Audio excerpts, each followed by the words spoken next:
Bersama kami dalam Selamat Pagi Malaysia dan seterusnya berita baik di mana 5 hari bulan Disember yang lalu Malaysia telah melakar sejarah apabila Mek Mulong, iaitu sebuah teater tradisi warisan Kedah tua, telah berjaya untuk disenaraikan di bawah kategori List of Intangible Cultural Heritage in Need of Urgent Safeguarding semasa 18th session of the Intergovernmental Committee for the Safeguarding of the Intangible Cultural Heritage yang telah berlangsung 4 hingga 9 Disember di Kasane, Republic of Botswana. Ya, pengiktirafan ini sangat bermakna untuk Malaysia sebenarnya apabila ada salah satu tradisi seni kreatif masyarakat Malaysia yang diangkat ke peringkat antarabangsa mendapat pengiktirafan. Jadi ramai akan memberikan perhatian selepas ini tentang apa itu Mek Mulong.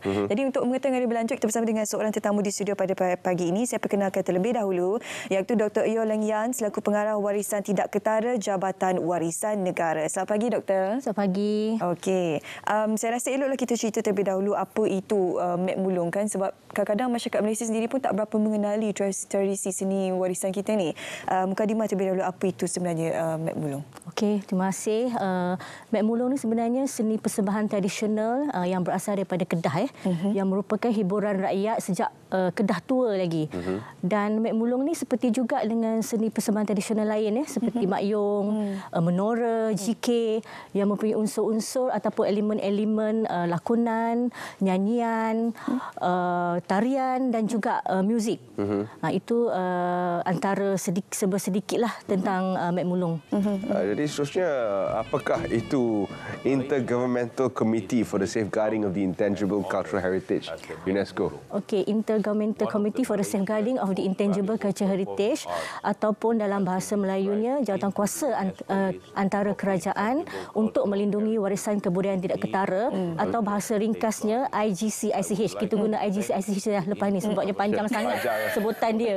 Ia merupakan satu jawatankuasa khas yang ditubuhkan bawah 2003 Convention for the Safeguarding of the Intangible Cultural Heritage UNESCO yang merupakan penyelaras ataupun satu jawatankuasa yang menghimpunkan negara-negara anggota bawah UNESCO yang terdiri daripada 180 negara anggota, termasuklah 24 negara anggota yang dilantik sebagai jawatankuasa khas, termasuk Malaysia.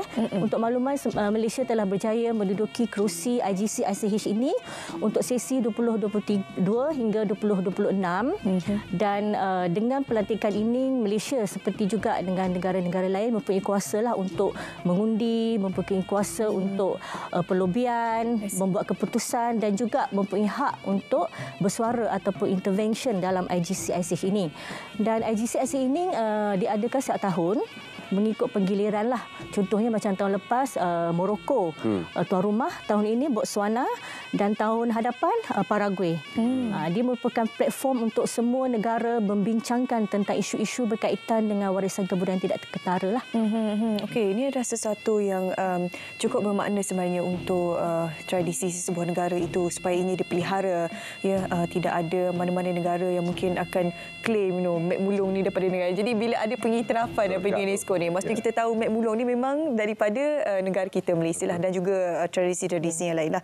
Jadi selain daripada itu, apa sebenarnya relevan apabila mana-mana seni dan budaya ini diiktiraf di bawah UNESCO? Apakah kepentingannya pengiktirafan? Okey, sebenarnya pengiktirafan peringkat UNESCO ni merupakan pengiktirafan tertinggilah untuk warisan kebudayaan tidak ketara di peringkat antarabangsa, dan saya kira semua negara menginginkan pengiktirafan tertinggi ini di peringkat UNESCO. Kerana dengan pengiktirafan ini butiran warisan tidak ketara itu bukan sahaja dikenali di peringkat tempatan di negara, tetapi ia juga dikenali oleh seluruh dunia. Sebabnya butiran yang telah disenaraikan di bawah UNESCO ini memang dia akan kekal di laman web UNESCO untuk UNESCO sama-sama mempromosikan warisan yang telah diangkat sebagai warisan UNESCO lah. Dan sudah pasti dengan pengiktirafan ini juga ia dapat memberi kesedaran kepada masyarakat, kepada agensi kerajaan, kepada pihak berkepentingan untuk terus melestarikan seni warisan ini, Mek Mulong, melalui plan perlindungan yang terancang lah. Dan dengan pengiktirafan ini juga saya kira lebih banyak penyelidik yang berminat untuk membuat penyelidikan lanjut tentang Mek Mulong.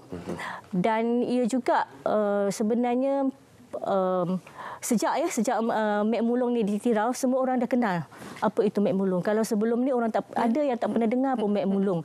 Dan ada juga yang salah sebut pun Mek Mulong, ada sebut Mak Mulong.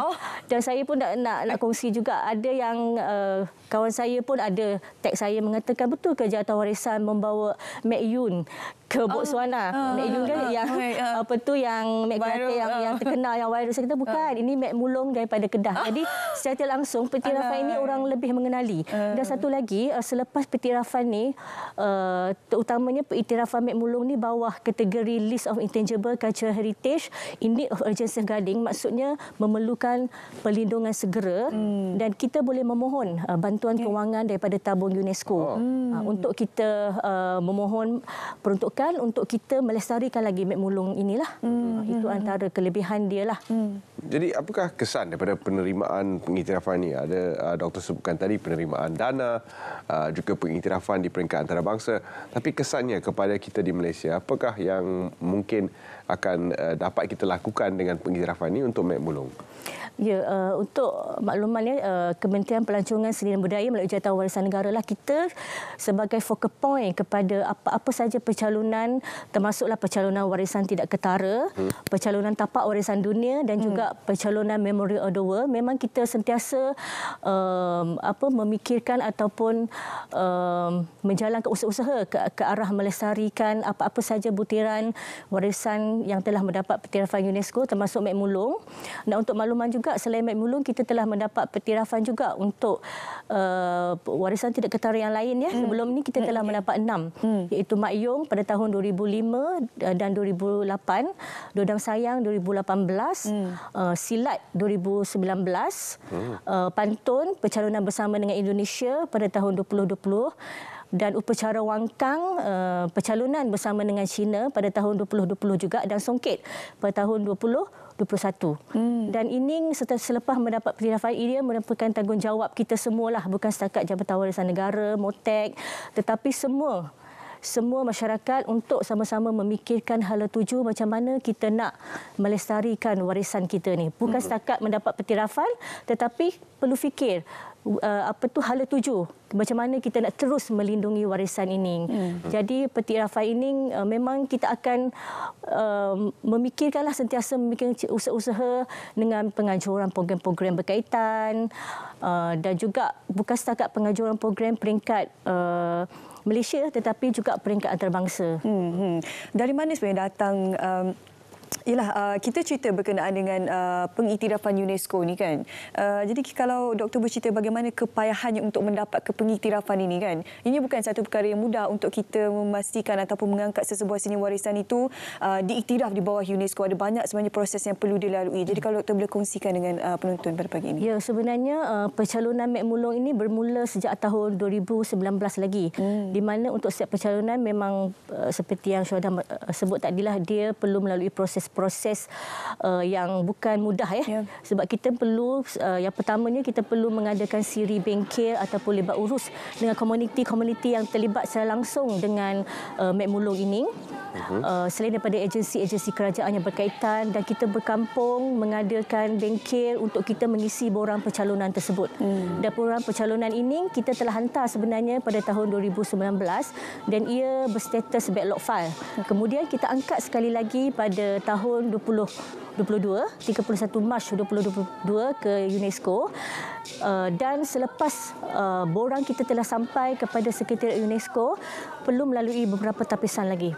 Tapisan melalui badan penilai UNESCO, dan akan ada perdebatan antara negara-negara anggota yang saya sebut tadi, 24 negara anggota yang boleh membuat keputusan sama ada Mek Mulong ini layak diiktiraf ataupun tidak. Dan setelah melalui proses lebih kurang setahun lebih, kita telah mendapat kabar berita baik hari itu telah diiktiraf di peringkat UNESCO semasa sesi ke-18 IGCICH di Kasane, Botswana. Itu merupakan periktirafan yang memang periktirafan tertinggi untuk negara kita lah. Panjang perjalanannya. Alhamdulillah. Tahniah kita ucapkan kepada Jabatan Warisan Negara yang memperjuangkan Mek Mulong. Apakah harapan untuk Jabatan Warisan Negara sendiri bagi memastikan Mek Mulong terus mekar di pesada seni di dalam dan juga di luar negara? Okey, sebelum tu saya nak maklumkan juga di sini sebenarnya terdapat banyak pihak sebenarnya yang membantu kita melestarikan Mek Mulong ini.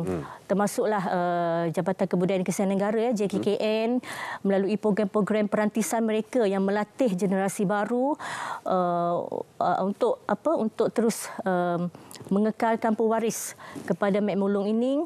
Dan kita tengok institut pengajian tinggi macam Aswara bawah Motek juga merupakan contoh pusat pengajian tinggi yang melestarikan Mek Mulong, di mana melalui Pusat Seni Pentas Tradisional Putra mereka telah mewajibkan silibus Mek Mulong ini untuk pengajian akademik mereka lah, untuk diploma dan juga ijazah.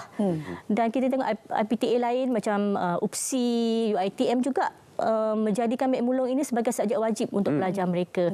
Jadi harapan kita sudah semestinya lah kita nak Mek Mulong ini terus dilestarikan, dan Jabatan Warisan juga telah mengambil inisiatif awal. Kita telah mengadakan perbincangan dengan agensi-agensi berkaitan macam JKKN,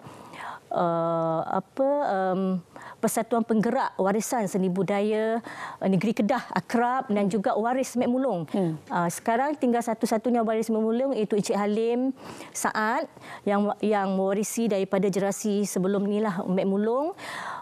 Sama-sama kita berganding bahu untuk kita terus melestarikan Mek Mulong inilah, dan kita anggap bahawa Mek Mulong ini adalah milik Malaysia, milik semua masyarakat, dan ia menjadi tanggungjawab semualah untuk sama-sama kita membantu untuk melestarikan Mek Mulong ini. Adakah Mek Mulong ni kita boleh masukkan sedikit elemen digitalisasi kan, sebab Mek Mulong ni sebenarnya asalnya dipentaskan, tapi sekarang ni kalau boleh kita nak bergerak ke arah teknologi dunia moden ini, ada tak kolaborasi pementasan Mek Mulong ini dengan teknologi digital yang ada sekarang?